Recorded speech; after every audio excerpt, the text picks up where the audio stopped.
Well, it's the nightmare scenario for Manchester City and maybe even Real Madrid. The two teams, the two most recent Champions League winners, will meet in the playoff round in the Champions League in February for a place in the round of 16.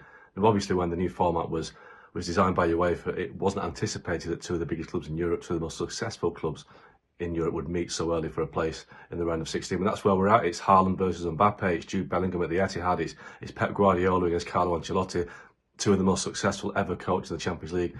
This is a game that should be the final, or one of the games that could be a final, but obviously it's a play for basically eliminated for a place back in the normal situation of the round of 16 later on. So obviously last season, Real knocked City out in the semi-final. The year before, City knocked Real out. The last three times these two teams have met, they've gone on to, the winners have gone on to win the Champions League. So that's how big this game is. But obviously both sides are having difficult seasons. Real have possibly come out of their slump, the top of La Liga now, but they've had a difficult time in the Champions League. But City, it's a nightmare season. They're already way off the pace in the Premier League. They're having a terrible time in the Champions League. Only sneaked through to the round of the playoff round by beating Bruges on match day 8 in the group stage, so in the league stage.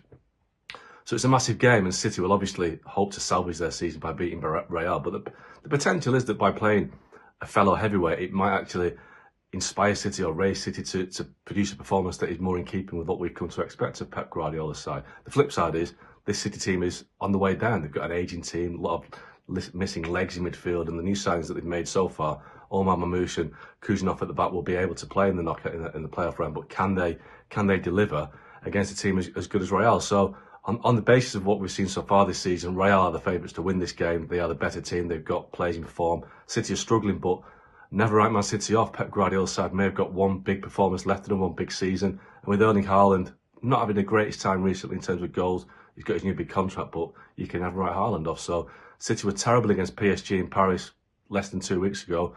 And that was the most recent performance against a big club. So can they bounce back? Can they show themselves to be the team that won the Champions League just 2 years ago? We'll wait and see, but the odds favour Real Madrid.